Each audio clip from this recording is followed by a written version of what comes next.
শিক্ষার্থীবৃন্দ, আজ 21 তারিখ ভালকাপাড়া সেন্ট তেরেজাস উচ্চ বিদ্যালয়ের অনলাইন ক্লাসে আমি মোহাম্মদ কসিমউদ্দিন পালোয়ান তোমাদের সামনে হাজির হয়েছি। তোমরা কেমন আছো? ভালো আছো তো? আশা করি সবাই ভালোই আছো। আমিও ভালো আছি, বাসাতে আছি, সুস্থই আছি। যাই হোক, গত সপ্তাহে পদার্থবিজ্ঞান ক্লাসে আমি তোমাদেরকে পাঠ উপস্থাপন করেছিলাম পদার্থবিজ্ঞান ৪র্থ অধ্যায়ের কাজ, ক্ষমতা, শক্তি নিয়ে আলোচনা করেছিলাম, বিশেষ করে কাজ।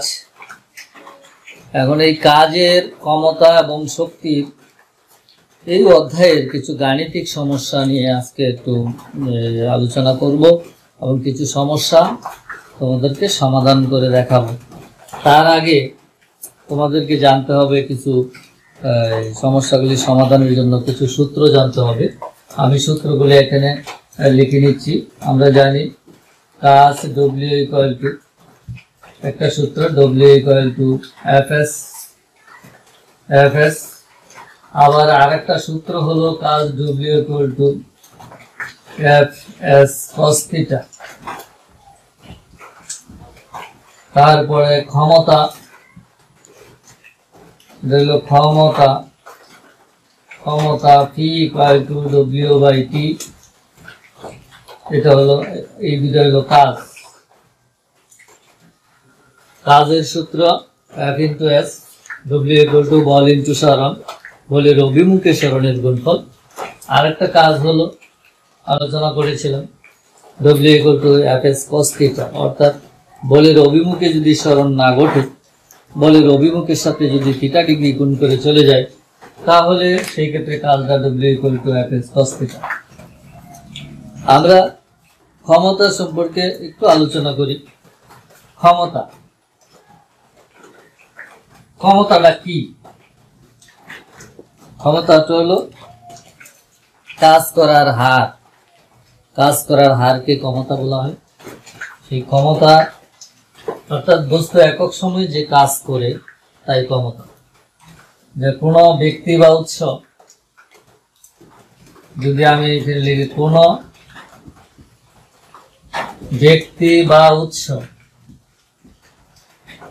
যদি কোনো ব্যক্তি বা উৎস যদি টি সময়ে W কাজ করে,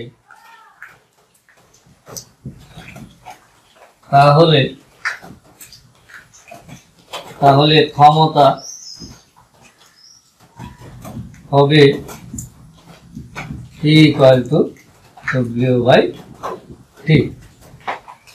P equal to W by T। P equal to W by T, ক্ষমতা W টা হলো কাজ, এবং এই কাজটা করতে যতটুকু সময় লাগছে সেই সময় দেখা। ক্ষমতার একক হচ্ছে ওয়াট। ক্ষমতার একক হলো ওয়াট। এটাকে আমরা সংক্ষেপে এই W দ্বারা করা হয়, অথবা WA+T এইভাবেও লেখা হয়। WA+T এইভাবে লেখা হয়, বা শুধু W দ্বারাও সূচিত করা হয় এককটা। তাহলে একক, এখানে ক্ষমতার একক হচ্ছে ওয়াট। প্রশ্ন হলো ওয়াট কি?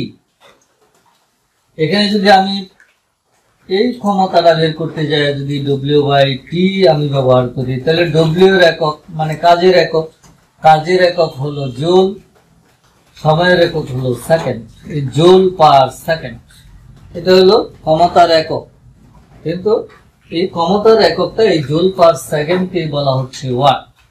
তাহলে এখন যদি আমি বলি যে 1 ওয়াট কাকে বলি, হ্যাঁ 1 ওয়াট কি, 1 ওয়াট কি, এটা যদি আমি প্রশ্ন করি, তাহলে তোমার এখানে এই যে ক্ষমতা, কাজের একক জুল, সময়ের একক সেকেন্ড, জুল পার সেকেন্ড, এটার হিসাবে এই ওয়াটের সংজ্ঞা দিতে হবে।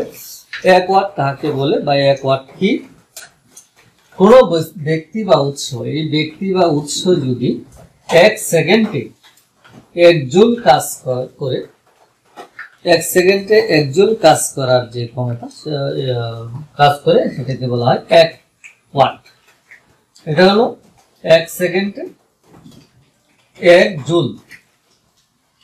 1 সেকেন্ডে 1 জুল কাজ করলে তাকে 1 ওয়াট বলা হয়, তাকে 1 ওয়াট বলা হয়। এখন যদি প্রশ্ন করা হয় 1 ওয়াট হলো 1 সেকেন্ডে যদি 1 জুল কাজ করে, সেটা হলো 1 ওয়াট। এখন যদি মনে করো যে আমরা বৈদ্যুতিক বাল্বের গায়ে লেখা থাকে, ফ্যানের গায়ে লেখা থাকে, বা বিভিন্ন ইলেকট্রনিক যন্ত্রপাতির গায়ে লেখা থাকে বিভিন্ন, যেমন বৈদ্যুতিক বাল্বে মনে করো 60 ওয়াট লেখা আছে, 60 ওয়াট লেখা আছে। তো 60 ওয়াট যদি লেখা থাকে, তাহলে এই বাল্বের ক্ষমতা হইল 60 ওয়াট। তাহলে 60 আমরা কি বুঝি? এই 60 ওয়াট বলতে আমরা কি বুঝি? 60 ওয়াট, 60 ওয়াট কি? এটা হবে 60 জুল কাজ, তাকে 60 ওয়াট বলা হয়। অর্থাৎ যে বাল্বটার গায়ে 60 ওয়াট লেখা আছে, সেই বাল্বটা প্রতি সেকেন্ডে 60 জুল হারে কাজ করে, 60 জুল কাজ করে, সেটা হলো 60 ওয়াট। এভাবে 100 ওয়াট, 1000 ওয়াট, 1500 ওয়াট বা 2000 ওয়াট 1 সেকেন্ডে 2000 জুল কাজ করে, 100 ওয়াট 1 সেকেন্ডে 100 জুল কাজ করে। এই কাজের একক হচ্ছে ওয়াট। ওয়াটের চেয়ে বড় একক হলো, এটার হিসাবটা হলো যে তোমার জানতে হবে 1000 ওয়াট সমান 1 কিলোওয়াট, আবার 1000 কিলোওয়াট সমান 1 মেগাওয়াট। 1000 কিলোওয়াট সমান 1 মেগাওয়াট। তাইলে ওইটা, এই যে মেগাওয়াট থেকে কিলোওয়াট, কিলোওয়াট থেকে ওয়াট, এই ওয়াটও হলো ছোট একক, তার চেয়ে বড় একক হলো কিলোওয়াট, কিলোওয়াটের চেয়ে বড় একক হলো মেগাওয়াট। এটা মনে রাখবে যে 1000 ওয়াটে 1 কিলোওয়াট আর 1000 কিলোওয়াটে 1 মেগাওয়াট। এখন মনে করো একটা বিদ্যুৎ উৎপাদন কেন্দ্র যেখানে আছে, মনে করো 200 মেগাওয়াট বিদ্যুৎ উৎপন্ন করছে। 200 মেগাওয়াট আর উৎপাদন ক্ষমতা। এখন এই 200 মেগাওয়াটকে তুমি ওয়াটে পরিণত করো, তাহলে 1000 দিয়ে গুণ করতে হবে, এত কিলোওয়াট। আরো 1000 দিয়ে যদি গুণ করো, এটা যদি 1000 দিয়ে গুণ করো তাহলে হবে কিলোওয়াট। কিলোওয়াটে যদি আরো 1000 দিয়ে গুণ করো তাহলে হবে ওয়াট। 1000 দিয়ে গুণ করলে হয়ে যাবে ওয়াট, তাহলে হয়ে যাবে 200000 আরো 3টা জিরো, এটা হলো ওয়াট। তাহলে 200 মেগাওয়াট যেখানে বিদ্যুৎ উৎপাদন হচ্ছে, সেখানে এত ওয়াট বিদ্যুৎ উৎপাদন হচ্ছে। এখন যদি মনে করো 100 ওয়াটের কয়টা বাল্ব এখানে জ্বালানো যাবে, তাহলে 100 দিয়ে ভাগ করবো। 100 দিয়ে যদি ভাগ করো, একক, দশক, শতক, হাজার, অযুত, লক্ষ, 20 লক্ষ। তাহলে এই উৎপাদন কেন্দ্রে 100 ওয়াটের 20 লক্ষ বাল্ব জ্বালানো যাবে। এর চেয়ে যদি বেশি হয়ে যায়, 20 লক্ষ বাল্বের উপরে যদি হয়ে যায়, কোনো কারণে দেখা গেল 30 লক্ষ বাল্ব সংযোগ দেওয়া হয়েছে, তাহলে স্বভাবতই তোমাদের বিদ্যুতের ঘাটতি হবে। সেই বিদ্যুতের ঘাটতিটা পূরণ করার জন্য বিভিন্ন জায়গায়, তোমরা হয়তো শুনেছ লোডশেডিং, তার নাম শুনেছ। এই লোডশেডিং অর্থাৎ কোনো এক জায়গায় সাপ্লাই বন্ধ করে, অফ করে দিয়ে অন্য এক জায়গায় বাকিগুলি বিদ্যুৎ চলতে থাকে। এক জায়গায় বন্ধ করে দিবে। ওই যে 120 লক্ষ, 20 লক্ষের মধ্যে যদি 30 লক্ষ হয় তাহলে 10 লক্ষ তোমার সংযোগ কি বেশি, উৎপাদনের চেয়ে বেশি হয়ে গেল, সেই 10 লক্ষ সংযোগ যেখানে আছে সেটি লাইনটা অফ করে দিবে। এটাকে বলা হয় লোডশেডিং। অর্থাৎ এখানে কিছুক্ষণের জন্য বন্ধ করে দিবে। এখানে বন্ধ করে দিয়া মনে করো 1 ঘন্টা এখানে বন্ধ রাখলো, তারপরে 1 ঘন্টা পরে কি করবে, এখানে আবার অন্য জায়গায় বন্ধ করে দেয়, এখানে চালু করে দিবে। এইভাবে লোডশেডিং আকারে চলতে থাকে। আমাদের দেশে বিদ্যুতের চাহিদা অনেক, এই চাহিদা অনুযায়ী উৎপাদন অনেক কম। এটা হলো লোডশেডিং, এভাবে চলে। এটা হলো ক্ষমতার একক ওয়াট, এই ক্ষমতার হিসাব করা হয়।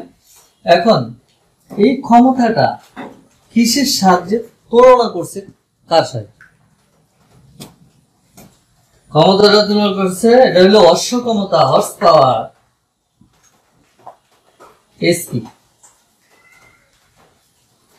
দেখো তোমরা গ্রামে যারা বসবাস করতেছ তারা হয়তো জানো, বেশিরভাগ স্টুডেন্ট গ্রামে, আমরা গ্রামে বাস করি।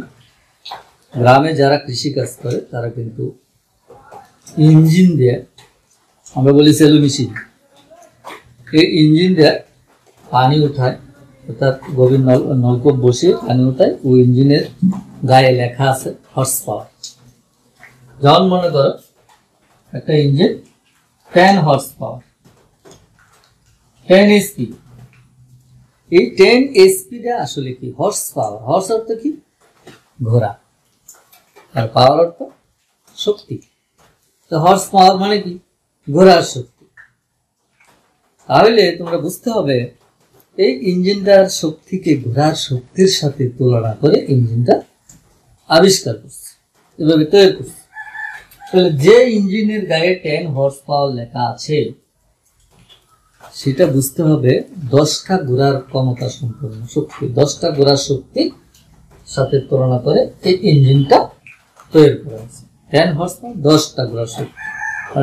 এমনি বলি আমরা, যারা লেখাপড়া জানে না তারা কিন্তু হর্স পাওয়ার বলে না। কয় ঘোড়া ইঞ্জিন? 10 ঘোড়া ইঞ্জিন, 18 ঘোড়া ইঞ্জিন। তার মানে এটা দিয়ে তোমার বুঝতে হবে যে 18 ঘোড়া ইঞ্জিন মানে 18 হর্স পাওয়ার, 18 ঘোড়ার শক্তির সমতুল্য শক্তি এই ইঞ্জিনটার মধ্যে থাকে। 10 ঘোড়া, এই ঘোড়ার শক্তি।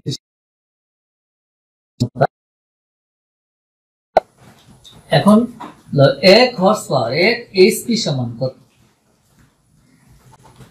একটা ঘোড়ার শক্তি কত ওয়াট? এটা তো আমি আর তুমি মাপতে পারবো না। বিজ্ঞানীরা পরীক্ষা করে তারা শক্তির তুলনা, বিভিন্ন এর সাথে তুলনা করে পরীক্ষা করে বলেছে একটা ঘোড়ার শক্তি কত। অবশ্যই যারা ক্লাস 10 ছাত্ররা কিন্তু অবশ্যই জানো কিরকম, 746 ওয়াট একটা ঘোড়ার শক্তি।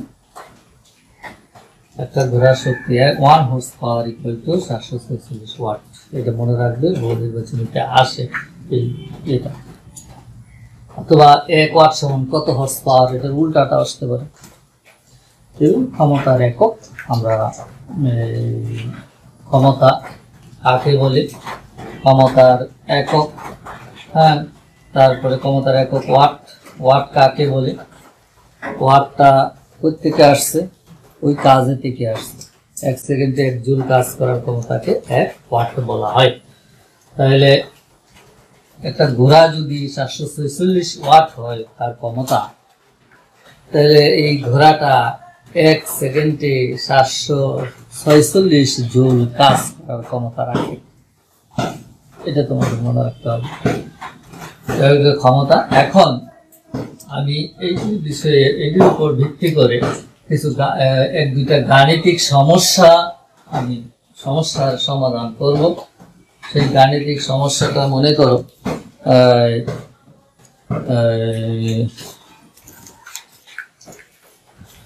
কাজের ব্যাপারে। 200 নিউটন একটি বল প্রয়োগ করে কোনো বস্তুকে বলের অভিমুখ 150 মিটার চলবে। মনে করো এখানে একটা বস্তু, এটার উপরে বল প্রয়োগ করা হয়েছে 200 নিউটন বল। 200 নিউটন। বলের অভিমুখে এই বস্তুটা সরণ ঘটছে, মনে করো এই বস্তুটা সরণ ঘটলো 150 মিটার, এর দূরত্ব হলো 150 মিটার।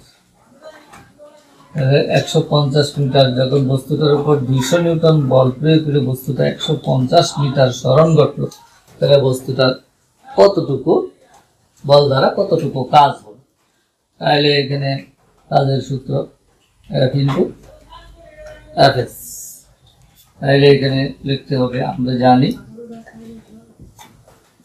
জানি কাজ W equal two F into S। এখানে F হচ্ছে 200 নিউটন, S হচ্ছে 150 মিটার।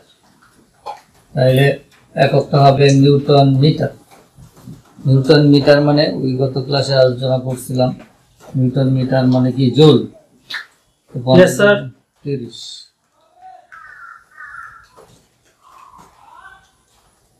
এত জুল। তাহলে 3 into 10 to the power 4 joule, এটা হলো কাজ। তাহলে তোমরা এই যে কাজে 3 into 10 to the power joule বা 30,000 জুল এটাও লিখতে পারো। আমরা গণিতে করছো, এখানে এটা হলো একটা সংখ্যা বৈজ্ঞানিক রূপ। পদার্থবিজ্ঞানে সাধারণত বৈজ্ঞানিক রূপেই কোনো সংখ্যাকে লেখা হয়। এখন আমি ওই কাজের আরেকটা অঙ্ক, এটা গত ক্লাসে দেখাইছিলাম। আমি যদি কাজটা পারিপার্শ্বিক বল প্রয়োগের সাহায্যে না করে, আমি যদি কাজটা একটা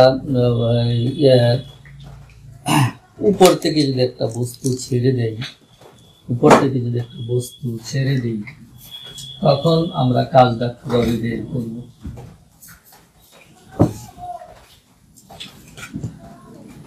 ধরো একটা বস্তু এখানে আছে, বস্তুটা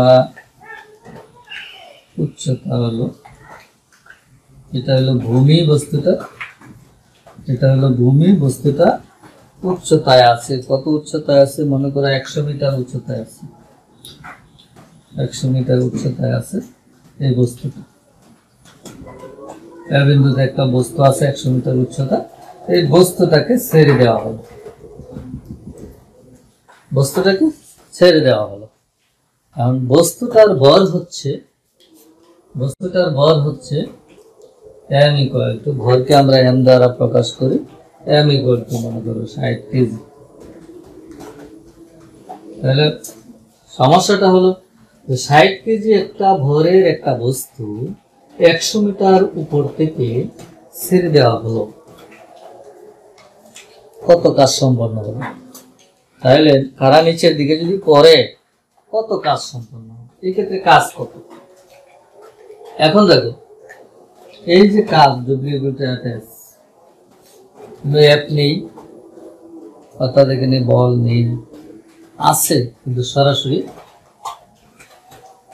বল F ইকুয়াল টু এত নিউটন, এই কথাটা কিন্তু এখানে নাই। তারপরে দূরত্ব আছে, দূরত্বটা আমি উচ্চতার ধরে নিলাম দূরত্ব। W equal to Fs cos theta, এটা আলোচনা করেছিলাম গত ক্লাসে। যদি বলের অভিমুখে না গিয়ে 30 ডিগ্রি কোণ করে চলে যায় তাহলে কাজ। এখন উপর থেকে বস্তুটা ছেড়ে দেওয়া হলো, সেই ক্ষেত্রে কাজ। তাহলে এই ক্ষেত্রে আমরা কি করব? ওই সূত্রই লিখবো, এই সূত্রটাই লিখবো যে আমরা জানি কাজ W ইকুয়াল টু, আমরা জানি কাজ W equal two F S। S মানে এটা যদি উচ্চতা h হয়, উচ্চতাটা যদি h হয় তাহলে F ইন্টু s, s এর পরিবর্তে h দূরত্ব বা উচ্চতা, গভীরতা, এরকম জিনিস। এখন এক তো আমার জানা নেই, আমরা নিউটনের দ্বিতীয় সূত্রে পড়েছিলাম, দ্বিতীয় সূত্রের পরিমাপ করার যে সূত্রটা কি বলেছিল? F equal to M A, কিন্তু এখানে তো এ নেই, এম আছে, এ তো নেই। আবার মহাকর্ষ অভিকর্ষের মধ্যে পড়েছিলাম যে বস্তু মুক্তভাবে পরন্ত বস্তুর বৃদ্ধির হারকে কি বলে? অভিকর্ষ ত্বরণ। এখানে যেহেতু বস্তুটা অভিকর্ষের প্রভাবে ভূপৃষ্ঠে পড়ছে, কাজে এখানে অভিকর্ষ ত্বরণ, শুধু ত্বরণ এ না হইয়া এখানে হবে ত্বরণ জি। তাহলে বল F equal to M G আর উচ্চতা হইল এস, কাজ ডব্লিউ দুটো এম জি এস। জে এর মান কত? জে এর মান হলো 9.8, র্যাম হলো 60 কেজি, জি এর মান হলো 9.8 কিন্তু এইচ হলো 100। তাহলে কাজের এককটা হল কি? জুল। যাই বের হবে সেটা জুল। কত বের হবে? সাথে সাথে ক্যালকুলেটর দিয়ে হিসাব করবে। এখানে কাজ হবে কত হইতে পারে? হতে পারে, দেখো আমি রেজাল্টটা ক্যালকুলেটর টিপ দিয়ে রেজাল্টটা লিখে যাব।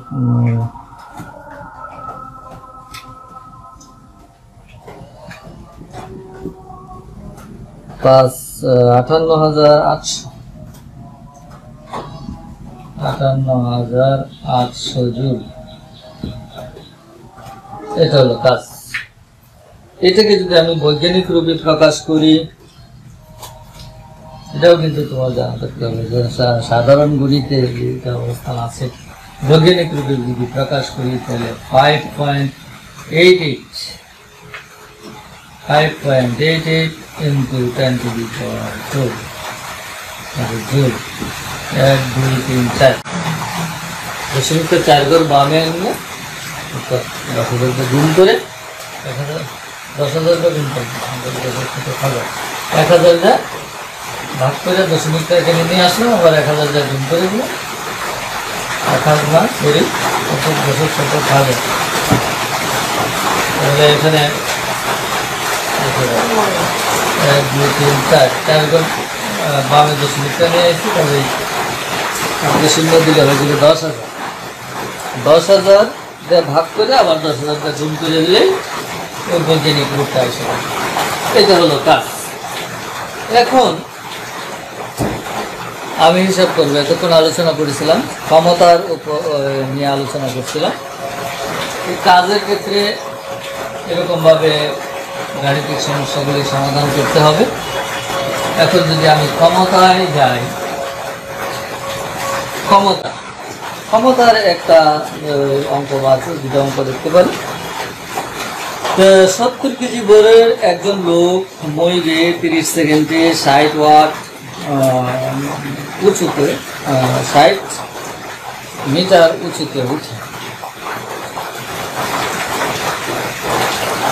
70 কেজি বরের একজন লোক মই বেয়ে 30 সেকেন্ডে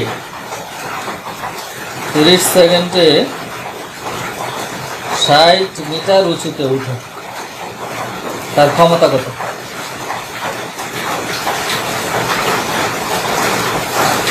একজন লোক ডাক্তার 70 কেজি ভরের একজন লোক 30 সেকেন্ডে 60 মিটার উঁচুতে উঠে।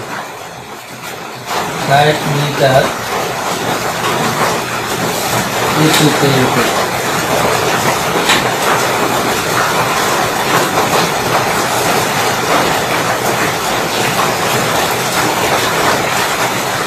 লোকটির ক্ষমতা কত?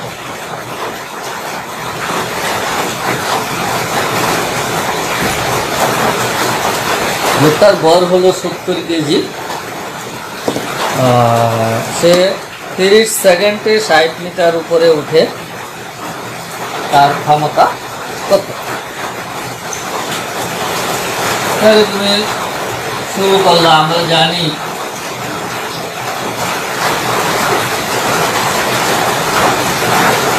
ক্ষমতা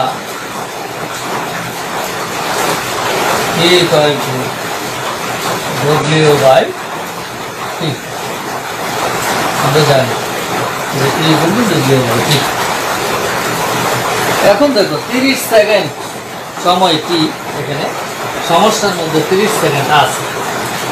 এখন 60 মিটার উঁচুতে উঠে 70 কেজি ভরের একজন লোক, তাহলে এখানে ডব্লিউটা আমরা কি করে পাব? সেই ক্ষেত্রে আমাদের ডব্লিউ জানতে হবে। ডব্লিউ ইকুয়াল টু কত? এই কিছুক্ষণ আগে আমরা পড়ছিলাম, এই W equal to F S, F into H, আবার এফ এখানে নাই, তাহলে এখানে হলো এম জি। তাহলে এই ডব্লিউ এর পরিবর্তে আমার লিখতে হবে M G divided by T.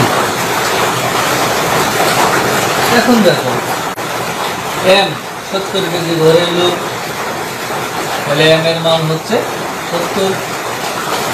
জি আমার জানা আছে 9.8 metre per second square. H হলো 60 মিটার উঁচুতে উঠছে, আর সময় হলো টি 30 সেকেন্ড। তাহলে 70 কেজি ভরের লোক 60 মিটার উঁচুতে উঠে 30 সেকেন্ড, এটা হলো তার ক্ষমতা।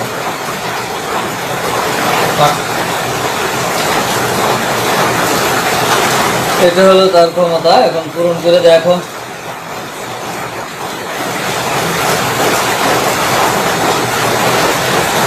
তখন পূরণ করে দেখলে যা হবে রেজাল্ট কত হতে পারে? দেখো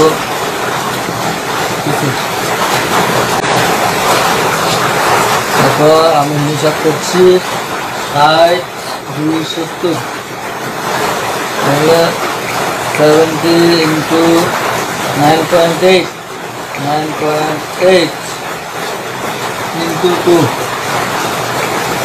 সংখ্যাটা করলাম 1372 ওয়াট। এটা হলো তার ক্ষমতা। এখন ক্ষমতা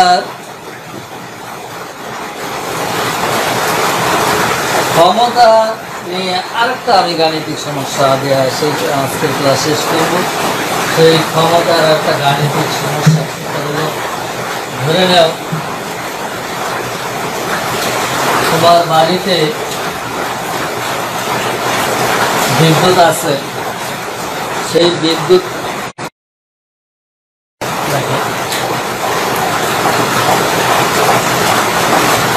একটি ঘরে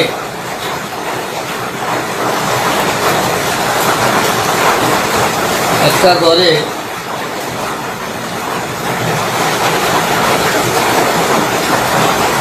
60 ওয়াট, 100 ওয়াট এবং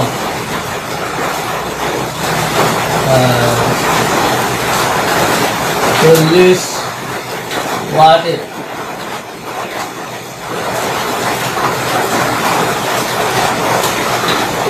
তিনটি বাল্ব এবং 40 ওয়াটের একটি ফ্যান,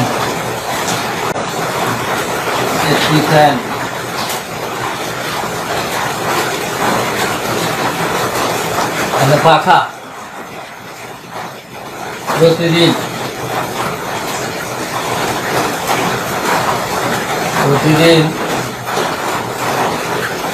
কত ঘন্টা চলবে হিসাব করবো।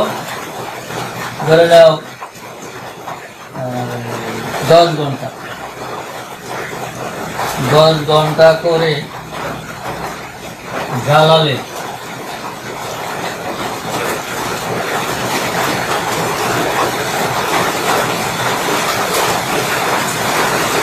মোট কত ইউনিট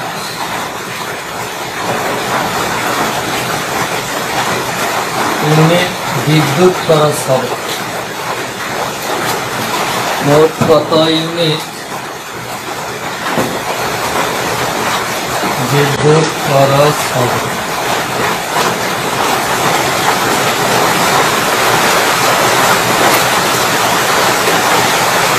তাহলে একসাথে যদি 60 ওয়াট, 100 ওয়াট, 40 ওয়াট, আরো 40 ওয়াট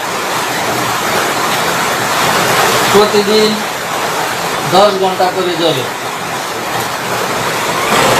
জ্বলে একটু এক মাসে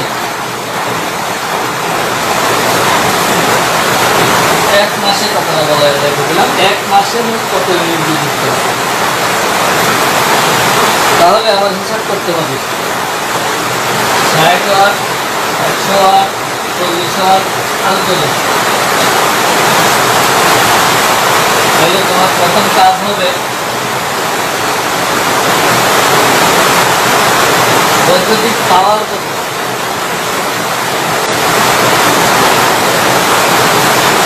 মোট ক্ষমতা কত, 60 যোগ 100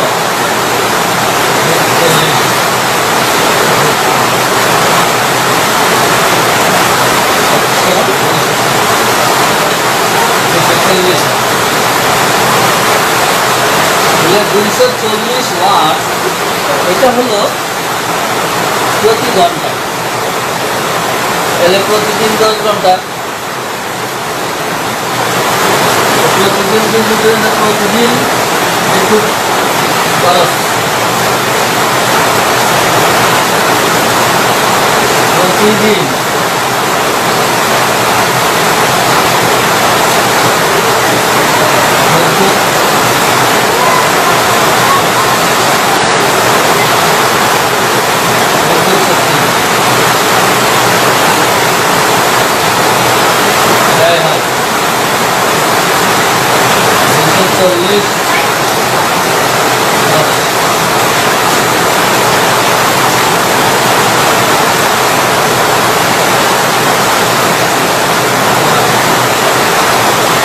তাহলে এক মাস, তাহলে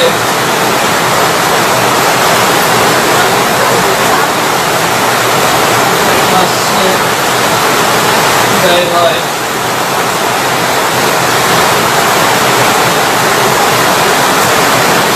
কত ওয়াট?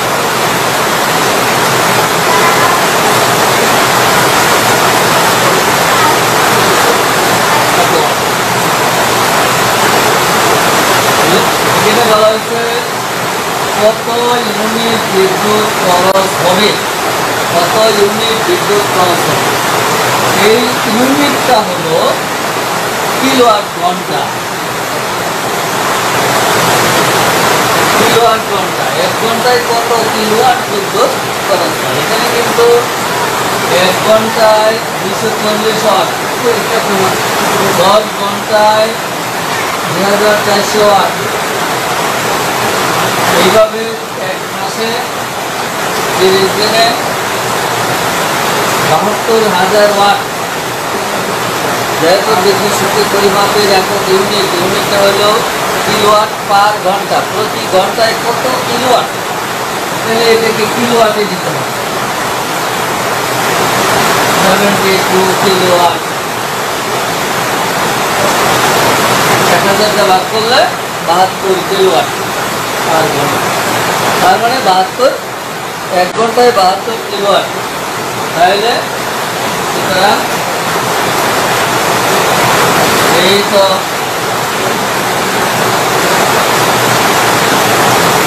বিদ্যুৎ শক্তি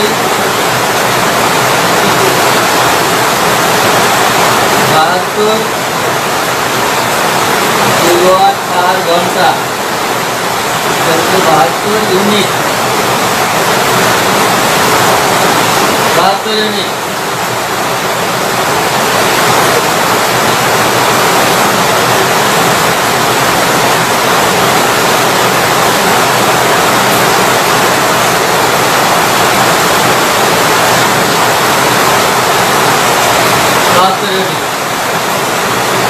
এইভাবে বিদ্যুৎ শক্তি পরিমাপের হিসাবে অঙ্ক করা হয়, হিসাব করা হয়।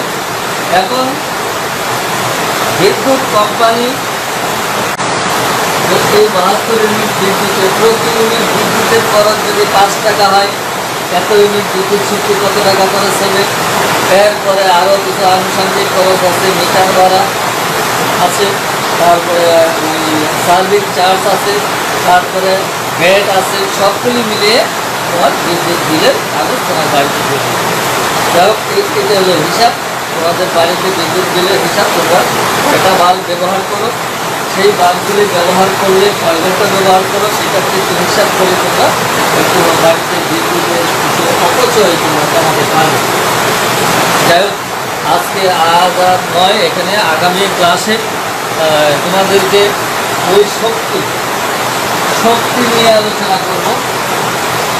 এই শক্তি আমরা জানি কাজ করার সামর্থ্যকে শক্তি বলে। শক্তির অনেক রূপ আছে, এগুলি একটু নিজেরা পড়াশোনা করবে, ওইগুলি নিয়ে আগামী ক্লাসে আলোচনা করব। আজ আর নয়, আজকে এখানে সমাপ্তি টানছি। তোমরা সবাই ঘুরে থেকো, সুস্থ থেকো, ভালো থেকো। সকলকে ধন্যবাদ। খোদা হাফেজ।